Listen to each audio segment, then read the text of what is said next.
Kuba baru saja menyetujui di Havana pembukaan ekonomi terbesar sejak Revolusi 1959. Dan langkah ini terasa seperti pengakuan pahit bagi seluruh benua. Majelis Nasional Kuba menyetujui melalui pemungutan suara bulat lebih dari 175 reformasi yang membuka ruang bagi bank swasta, investasi asing, perusahaan dengan kepemilikan saham, penjualan properti milik negara, dan perekrutan lebih dari 100 karyawan oleh bisnis swasta. Hal ini terjadi pada 18 Juni 2026, setelah berbulan-bulan tekanan dari Amerika Serikat. Sanksi yang lebih keras, pemblokiran bahan bakar, krisis energi, kekurangan makanan, pemadaman listrik, dan keluarnya perusahaan asing. Rezim Miguel Diaz-Canel masih mencoba membungkus perubahan ini dengan retorika sosialis, tetapi kenyataannya menunjukkan hal yang berbeda. Rezim diktator Kuba terpaksa mengakui bahwa negara yang sudah membengkak tidak lagi mampu menopang pulau itu sendiri. Raul Castro mendukung percepatan langkah-langkah tersebut. Manuel Marrero membela pasar sebagai alat yang efisien, dan Washington menegaskan bahwa mereka masih akan mengamati apakah ini benar-benar perubahan nyata atau sekedar polesan demi bertahan hidup. Apa yang sebenarnya diterima oleh Kuba? Mengapa rezim diktator terburu-buru sekarang? Bagaimana Trump memperketat tekanan tanpa harus menginvasi Havana? Saya akan segera menceritakan semuanya kepada Anda. Jika Anda menyukai konten yang langsung dan tanpa basa-basi seperti ini, pertimbangkan untuk berlangganan, karena di sini ada video seperti ini setiap hari. Keputusan itu diambil di dalam Majelis Nasional Kuba di Havana, dengan dukungan dari Partai Komunis dan Raul Castro yang masih berpengaruh di balik layar rezim tersebut. Menurut Reuters, para anggota parlemen menyetujui paket besar yang dianggap sebagai perubahan terbesar dalam model sosialis Kuba sejak Fidel Castro mengambil alih kekuasaan.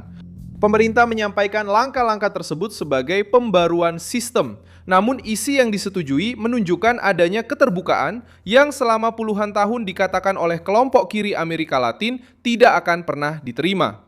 Perubahan-perubahan ini menyentuh inti perekonomian Kuba. Paket ini membuka jalan bagi pengembangan properti swasta, memungkinkan perusahaan milik negara diubah menjadi bisnis komersial dengan saham dan partisipasi swasta, mengizinkan bank swasta beroperasi di sektor keuangan, dan memungkinkan penjualan properti milik negara kepada perusahaan dan individu, termasuk warga Kuba yang tinggal di luar pulau.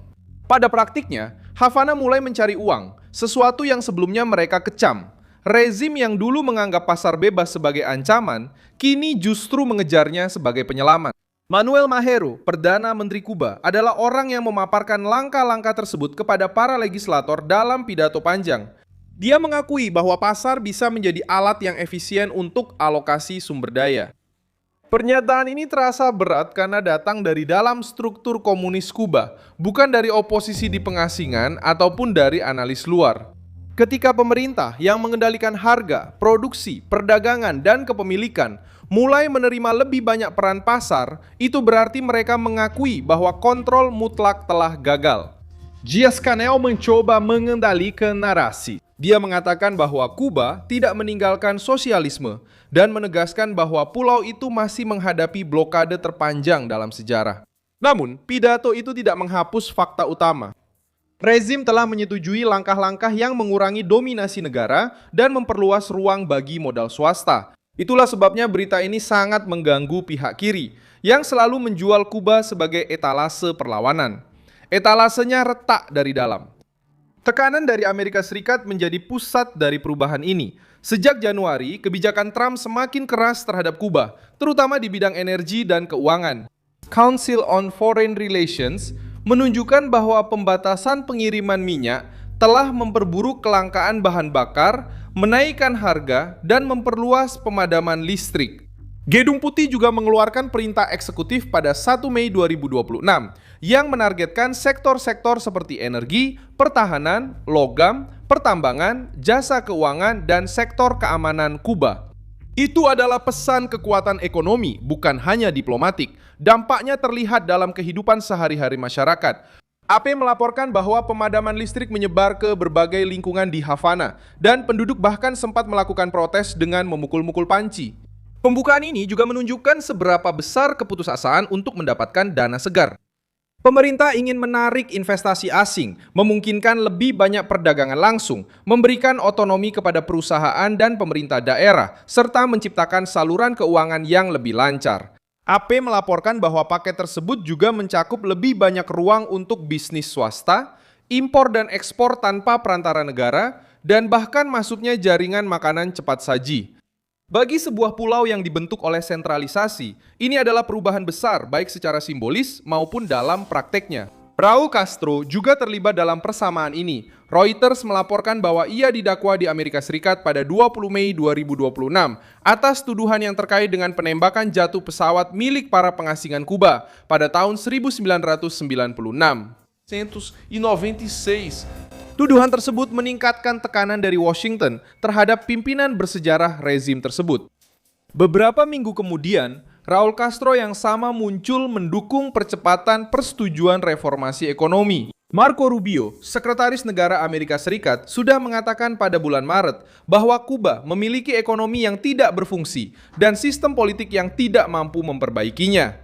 Pernyataan itu hampir menjadi gambaran dari apa yang terjadi sekarang. Havana tidak membuka ekonominya karena cinta pada wirausahawan. Mereka membuka karena modelnya macet. Mereka membuka karena rakyat menderita akibat pemadaman listrik. Mereka membuka karena perusahaan-perusahaan kabur. Mereka membuka karena mata uangnya kehilangan nilai. Mereka membuka karena tanpa bahan bakar dan tanpa kredit, pidato ideologis tidak bisa menyalakan lampu, tidak mengisi rak, dan tidak membayar tagihan. J.D. Vance juga bereaksi dengan hati-hati di Gedung Putih. Dia mengatakan bahwa pemerintahan akan mengamati apa yang akan dilakukan Kuba dan bahwa keputusan yang cerdas dapat membawa hubungan yang lebih baik dengan pulau tersebut. Kalimat ini memperjelas bahwa Washington tidak menerima reformasi tersebut sebagai kemenangan penuh bagi rezim. Amerika Serikat ingin melihat tindakan nyata, bukan hanya janji di atas kertas. Bagi Trump, Kuba harus membuktikan bahwa keterbukaan itu lebih dari sekedar retorika. Pemerintah Amerika sendiri memperlakukan reformasi tersebut dengan penuh kecurigaan.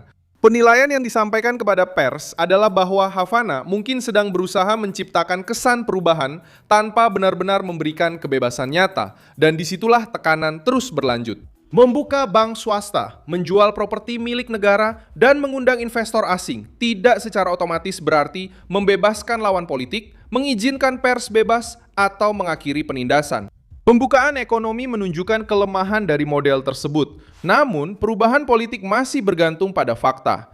Meskipun begitu, dampak simbolisnya sangat besar. Kuba selalu digunakan sebagai altar ideologis oleh kelompok kiri Amerika Latin. Selama hampir 7 dekade, rezim tersebut menjual gagasan bahwa negara yang mengendalikan segalanya akan lebih unggul daripada pasar. Sekarang di tengah krisis, para pemimpin komunis sendiri terpaksa membebaskan mekanisme kapitalis demi mencoba bertahan hidup. Hal ini memperkuat argumen Trump dan sekutunya. Tekanan berhasil ketika menyasar kantong, minyak, kredit, dan elit yang menopang rezim. Reformasi ini juga mempengaruhi narasi internasional. Selama bertahun-tahun, pemerintah yang menjadi sekutu Havana hanya menyalahkan sanksi atas semua masalah di pulau itu. Sanksi memang memberatkan, tetapi krisis Kuba juga berasal dari birokrasi, kontrol negara, produktivitas yang rendah, dan ketakutan terhadap kebebasan ekonomi. Bahkan Diaz-Canel mengakui bahwa tidak semua kegagalan bisa disalahkan pada blokade. Pengakuan ini melemahkan alasan otomatis yang biasa digunakan untuk melindungi kediktatoran dari kritik. Apa yang terjadi di Kuba menunjukkan bagaimana sebuah kediktatoran yang sudah tua berusaha bertahan hidup ketika kehilangan ruang gerak. Rezim tersebut tidak sedang memberikan konsesi yang murah hati kepada rakyat. Rezim itu sedang berusaha bernapas. Mereka sedang berusaha menarik modal tanpa kehilangan kendali politik. Mereka mencoba menjual keterbukaan tanpa mengakui kekalahan. Reaksi di jalanan adalah harapan yang bercampur dengan kelelahan. Banyak warga Kuba ingin bekerja, berwirausaha, mengimpor, menjual, membeli, dan hidup tanpa harus bergantung pada izin negara untuk setiap langkah. Yang lain curiga bahwa rezim akan menghambat penerapan kebijakan mereka sendiri, seperti yang sudah pernah dilakukan dalam reformasi sebelumnya. Keraguan ini memang wajar, karena elit Kuba biasanya membuka pintu ketika mereka terdesak dan mencoba menutupnya lagi ketika mereka sudah mendapatkan oksigen kembali. Perbedaannya sekarang adalah Trump telah mengubah biaya dari menunggu. Tekanan dari Amerika Serikat tidak lagi hanya berupa catatan diplomatik.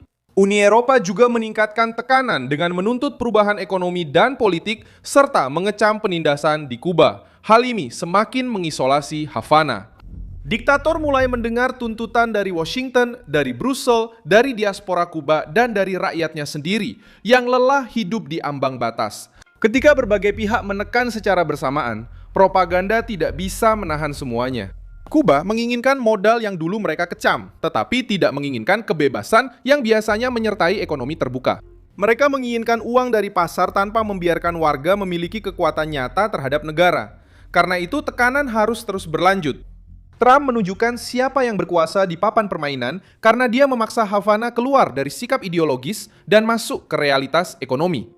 Diktator menyetujui keterbukaan terbesar dalam hampir 70 tahun, bukan karena keyakinan, tetapi karena kebutuhan. Pulau yang dulu menjadi simbol komunisme sekarang mencari alat-alat pasar agar tidak tenggelam sepenuhnya. Dan ketika bahkan Kuba mulai membuka ruang bagi bank-bank swasta, investor asing, dan perusahaan dengan lebih banyak kebebasan, sulit bagi sosialis manapun di Amerika Latin untuk terus berpura-pura bahwa model negara absolut telah menang. Saya Milson Alvis, global, internasionalis, dan tujuan saya adalah memberi Anda informasi yang benar setiap hari. Tautan berita ada di deskripsi video.